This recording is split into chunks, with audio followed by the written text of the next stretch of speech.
জনপ্ৰিয় কণ্ঠশিল্পী ৰাজীৱ সদিয়া আৰু আমাৰ মাজত নাই।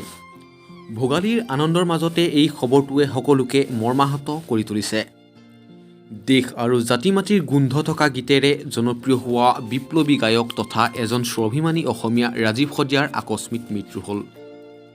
এতিয়া সমগ্ৰ অঞ্চলটোত শোকাকুল পৰিৱেশ। দেওবাৰে ৰহাবাৰী পৰ্যটন মেলাত গীত গাই থকাৰ সময়তে প্ৰচণ্ড বুকুৰ বিষত ভুগিছিল গণশিল্পী ৰাজীৱ সদিয়া আৰু ততাতৈয়াকৈ AMCHত ভৰ্তি কৰিছিল গণশিল্পীজনক।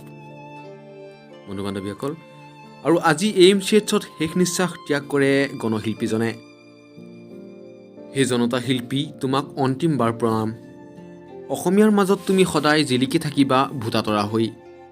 আমাৰ চেনেলৰ তৰফৰ পৰা তোমাৰ আত্মাৰ সদগতিৰ বাবে কামনা কৰিলোঁ। বন্ধু বান্ধৱীসকল, আপোনালোকে যদি শিল্পীজনক শেষবাৰৰ বাবে শ্ৰদ্ধাঞ্জলি জনাব বিচাৰে, আমাৰ কমেণ্ট বক্সটো খোলা আছে। কমেণ্ট বক্সত আপোনালোকে শ্ৰদ্ধাঞ্জলি জনাব আৰু ভিডিঅ'টো আপোনালোকে যিমান পাৰে শ্বেয়াৰ কৰি দিব, কাৰণ আমাৰ মাজৰ পৰা এজন শিল্পী হেৰাই গৈছে। আৰু ভিডিঅ'টো ভাল পালে ভিডিঅ'টোত এটা লাইকো কৰি দিব। বন্ধু বান্ধৱীসকল, আজিৰ ভিডিঅ'টো ইমানেই আছিল।